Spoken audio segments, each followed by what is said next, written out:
All right, this is like not even an initial impression of Season of the Deep. I just want to bitch about the Veil mission.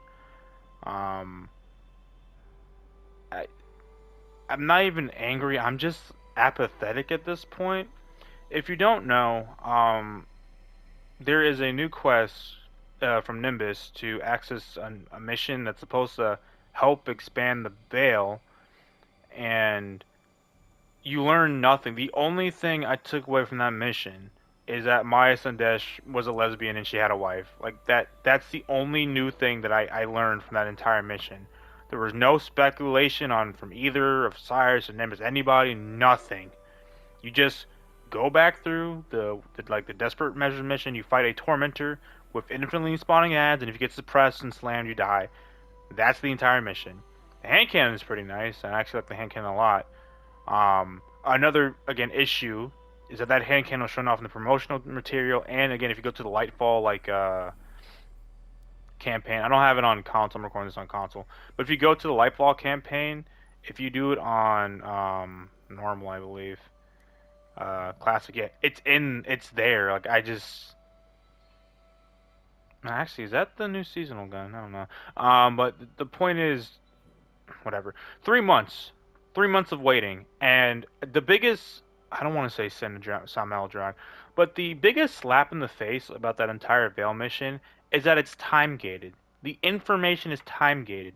Waiting 3 months wasn't enough to fucking figure out to learn anything about the Veil. It wasn't enough. We have to wait.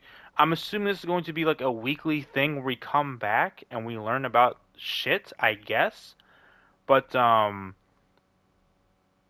like also I completely like memory hold this one to even get to the mission because no, it would be too nice just to launch the fucking mission. You have to do some like fetch quest where to kill some random cabal in your Neomuna, pick up the 10 data cores, then kill some Vex at Maya's retreat. Like you have to kill 3 waves of them, then go to the Veil entrance, kill the more waves of Vex, and then you can start the mission. It's like why even do like I cannot stress to you, and I'm not even I don't want to sound melodramatic or dramatic, but that mission alone has almost killed my will to fucking play the game. I literally was going to log in, play the seasonal intro, then play the Veil quest, then buy the deluxe edition, right? The only reason that I am even considering buying the rest of the deluxe edition for $50 is because of the dungeon. That is the only thing that is holding me to this game at this point. Because I'm telling you, dude, if that dungeon sucks, I'm just done until fucking final shape. Like I'm over the seasonal model. I'm over just shit storytelling, dude. Um, the intro mission for Season Deep is interesting. We get to hear Ziva Rast speak for the first time. We meet Sloan. We meet fucking Free Willy, Shamu, or the fuck the thing that lives in the methane oceans. Oh my god, the water level that everyone's hyping up. Who would have guessed? It was just a gimmick like the snowstorm in Europa. Wow, what a fucking wow. There's no gameplay impact. You just go underwater and you touch bubbles and so your suit doesn't crack. I don't have this season, so I couldn't play the seasonal mission, but I had a friend who was like streaming it, and I saw him play it. It's just basically like catch Cratchwell with Hive, and then like there's a servitor boss for like one of the missions that like a teleport. It's nothing new. It's just seasonal bullshit. Um, I'm hoping the seasonal story is actually interesting. Again, my biggest issue with these seasons so far is that they all feel out of order. I think it's almost. I think it's not. It's obviously not confirmed, but I think we all can infer that Lightfall was a rush job, so that's why things seem out of place. But all these seasons just seem like this should have happened um, before Lightfall. Like especially season of Defiance. Like I don't know why kidnapping people is even a thing or whatever. I could just talk about that forever. But the seasonal weapons, they're all like the Taken version of the Gambit Prime weapons. They did bring some back. They brought back most of the Gambit Prime weapons. You can focus them, and they actually didn't even throw them into Gambit, which I think is funny as shit. But they brought them all back with new perks and stuff. From what I can tell, they all seem solid. I have a fear though involving the dungeon loot pool because they've done this so far for the last 3 dungeons, where there are seasonal weapons or weapons that are like that should belong in a different vendor that get shoved into the loot pool. Like for instance, with Duality, you had really cool like all the weapons had custom models and shit, like Unforgiven, Lingering Dread, Storm Chaser, all unique stuff. And then you had Epicurean and Fixed Odds just thrown in there when they could have just been in the Crown of Sorrow like vendor. You know, like the two duds, right? They still haven't addressed the two of Star of the Watcher, by the way. They like this again. Star of the Watcher, really unique weapon archetypes. First for many, like double shot grenade launcher, aggressive scout rifle, interesting weapons, unique perks, cool stuff. And then there's Seven Sever Carbine, and set an Officer Revolver. And by the way, those weapons weren't even sunset when Star of the Watcher came out. You could still obtain them, right? And now they're in the world loophole, and they've been in there since like since Lightfall, and Bungie hasn't said shit about them. Again, I'm not upset they're in the world loophole. Keep them there. Just take them out of Spire and move like the sidearm, or like just move the loophole around so I actually have crap I want to grind for. Because I love nothing more than like killing Persis or killing Akalos, whatever the fuck the harpy's name is. Getting Seven Seraph, Officer Revolver, and Carbine, whatever. Um, just general thoughts too. Malfeasance has a vorpal weapon. It's boring, but it's good. So if you're using Lucky Pants, yay, more damage. The Titan Barricade exotic is so so bizarre. Like, I I wanted it to be good, and it looks pretty. And there was a play to be made with that exotic if it didn't work the way it did. Essentially, I think you get a kill, and yeah, you get a kill, use your class ability, and it turns your grenade launcher into like a deployable barricade. Think of like Newcastle, or like when you get a kill with Forerunner, you hold the reload, and your grenade gets overridden with the frag grenade. Same kind of concept, but the main issue is this uses up your barricade charge. So you're using an exotic to get a throwable barricade, which on the surface isn't bad. Like in Crucible, there's some plays to be made if you're using like a Void, Bastion over Shield, or even with Strand. Technically, Strand Titan and Abandoned Leaf exists, but the issue is that you are sacrificing your barricade cooldown. This doesn't give you two barricade cooldowns. It's not like, oh, I get a kill and then I activate a buff and then my grenade becomes a barricade grenade. So now I have two barricades. No, you just have the one. It literally transfers your barricade into your grenade. And it's like maybe there's something I'm not seeing there, but that's like whatever. The trace rifle one for Warlock seemed interesting. It's kind of like it's like what you call it, like a safer Aeon exotic, because I believe when you mark a target like a champion or a boss, if someone kills it, has a chance to yeah, if the ally delivers the final blow, heavy ammo spawns from them, so you can actually spawn heavy ammo. This thing looks goofy, by the way. And it also gives you like a reconstruction effect or like an Arctic War rig. So if you're using Divinity or something or like Agriceptor, maybe this is good. This one doesn't seem bad. The Hunter one again confuses me. Not because it's bad, it's because Bungie's balancing decisions as of late. Essentially, this is like the Glaive exotic for Hunters, where it gives you just buffs, more damage, overflow, especially if it's matching your subclass, projectile, final blow, detonate, yeah, whatever. Now I don't know the damage buff. I don't know if it's like Syntheseps like 350% or something. But it's funny how they'll nerf Syntheseps and Winter Bite and stuff like that, but then they'll make an exotic like this for hunters. I don't know what the fuck they're doing.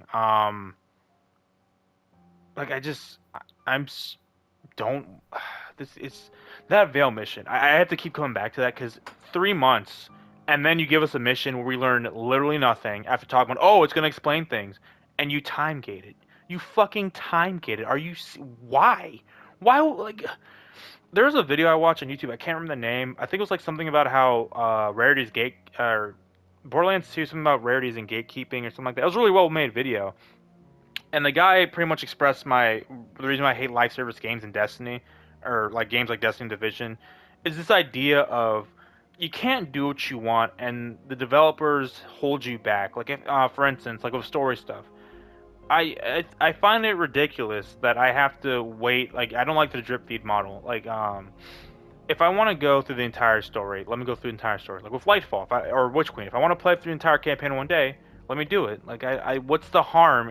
Who can Like I just, God, the fact that that's time gated actually pisses me off. Like I thought it was apathy, but it was anger that turned into apathy. It's just general like uninterest.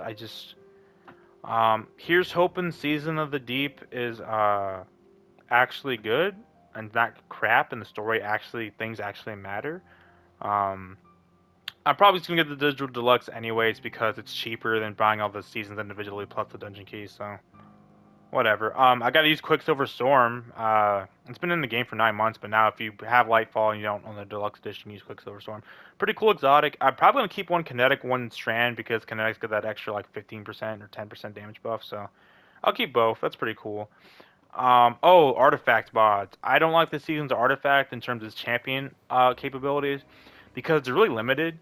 I know before you say, oh, we have unraveling rounds, stuff like I'm talking about just like other stuff. For instance, the only anti-barrier weapon outside of like the intrinsic ones like Wishender or what should we call it, Arbalist, you only have auto rifles, right? That's your only option. So if you want a long range anti-barrier option, I guess you're busting out Arianas or Wishender or Arbalist. Like I don't even know the GMs this season, but whatever. Unstoppable hand cannon. Finally, hand cannons are back in the artifact. Whatever. But Unstoppable Glaive has been in the artifact a couple of times. It's not that I'm complaining that's bad. Unstoppable Glaive's actually really good because you can stun things with the blade itself. You don't need ammo to stun things with a glaive. But it's again they've been nerfing certain glaive builds and glaives in general. It's like, dude, I don't know. Overload Scout's trash. I hate anything that has to wind up Overload. Overload Bow is the best because it's just instant stunning. Lamarck exists though, so there's nice. And then Overload Trace Rifles is nice too, I guess. But again, my issue with this artifact selection is that there's not a lot of choices. Like last season, we had Medieval Champion where you had Unstoppable Glaive and Overload Sword. So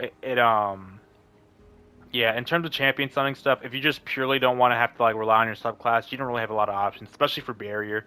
Now again, you can just say use Strand. Obviously, Strand's super strong, but just a personal preference. Sad to see there's no really stasis mods. Another thing too is that again, I don't like the build crafting system we have. They definitely stripped it down from what we used to have, and it seems like a lot of the mods and stuff that you would see in like a build crafting system are relegated to seasonal artifacts. So there's that. Um, yeah, I think the seasons I believe Arc Void and Strand. But yeah, that's pretty much it. Again, I guess I'll title this video "The Strand Mission." Dot dot dot. I'm just joking. But I'll just say this is just a general overview. I mean, if you like Destiny or whatever, if you like the season, I'm not gonna shit on you if you like the season or something. But I think we can all agree that fucking story mission with the Veil was ass. The just to even get to it was ass, and then actually playing through it where you learn absolutely fucking nothing is just so awful. I know some people just play for the gameplay, not for the story, but as someone who plays for both, that was just like wow. I just got hit with. I just don't want to play this game anymore. But the hand cannon's pretty cool. I had a bit of conspiracy going around with some of my clanmates we were talking about because it actually has. I don't have it on me. I have it on my Titan if I'm switching, but it has harmonic resonance on it, which is a Root of Nightmares raid perk. And because it's in the promotional material and then again in some of the artwork and like the campaign stuff, what if it was just a cut Root of Nightmares weapon? Like I would believe it. Um, but it's a pretty good hand cannon though. I don't know the seasonal exotic. People are saying it's pretty mid. It's like a auto rifle or something. Um, where is it? Yeah, this thing. Another issue I have with seasonal exotics and Catalyst in general is that some Catalysts should just be built into the weapon. It seems like all the seasonal weapons and even some exotic missions, uh, you get basically a half complete weapon. Like oh they like for instance DMT hip firing increases rate of fire. That seems like it should have just been built into the exotic, but now you have to do like presage on whatever to get it. That seems dumb. Oh, this catalyst, I believe it just makes the overcharge mechanic easier to maintain when you're amplified, which should just be built in. Again, I'm not a fan of just, you know, I'm also not a fan of just catalysts that just give you a perk of Oracle or whatever. I mean, I'm not saying they're bad, it's like kind of boring. I like catalysts to kind of change a weapon, like Trinity Ghouls, pretty cool. Even Service plus one, it's a shit weapon, but I like the catalyst because it's unique. Where you slap the gun, it turns into like even a stronger shotgun or something. Really bad though, but yeah, I don't really know. Oh, another thing too. Really annoyed with this. Again, I'm gonna buy this at some point, so I guess not gonna affect me. But these deep side harmonizers, you only get three on the free pass, and three, but you get an extra three when you pay for it. I think that's really dumb. These should just be earnable. Um, Master Level focusing too isn't really the best. I swear they said you had guaranteed like high stat armor or some crap, but I guess they said average. One of my friends again decrypted something. It was 61. Like I just whatever. I will say though, it is easier to get exotic engrams because the core activity seems to be giving it. Um, yeah, like these give you it now, and Crucible Gambit. I guess my last little thing I'll harp on, just in general, is it really annoys me that Bungie hasn't put any stock into their core playlists. Because the reason why they're called core playlists is that majority of people do these things. Now I'm a little different because the most of the things I run are raids or dungeons. I don't really do strikes, Crucible Gambit, but most people do. And it's just like when you look at Destiny 1, all the strikes they had, it's just really annoying when you come to Destiny 2 and it's like half of that. They really need to start like when they release a season, they need to release some strikes too, and not just one strike. This is all over the place, but another thing too that was annoying. I know Witch Queen. Oh my God, Witch Queen's so great. The reason I like Forsaken and Taken King so much is that the amount of strikes we got. Like with Witch Queen, we got 2 strikes. With Life, we only got 1 strike. Only 1 strike. That's crazy. I thought the Savathun song might come back, like this revamped version, like they did with the Arms Dealer and the Lake of Shadows, but so far nothing. I don't know. I don't know if there's a roadmap, but they need more core activities. I don't even play Crucible, but getting a reissued map once a year is ridiculous. There needs to be wait like there's like Sony press conference tomorrow, so we'll see what Bungie's been putting Destiny on the back burner for. Because I think it's kind of obvious that they're not putting all their effort into Destiny at this point. It's definitely on maintenance mode. Um, I could talk about all the exotic changes. I don't know. Starfire's fucking dead. It has an ornament. Literally, like this was a joke that everyone I know made. It's like, oh, if an exotic's getting nerfed to shit, it's getting an ornament. Like Starfire got an ornament. Um, so yeah, it is what it is at this point, dude. I don't know. Um, I could go on and on about what pisses me off about this game, but I've been rambling long enough. Again, thanks for watching. That's it.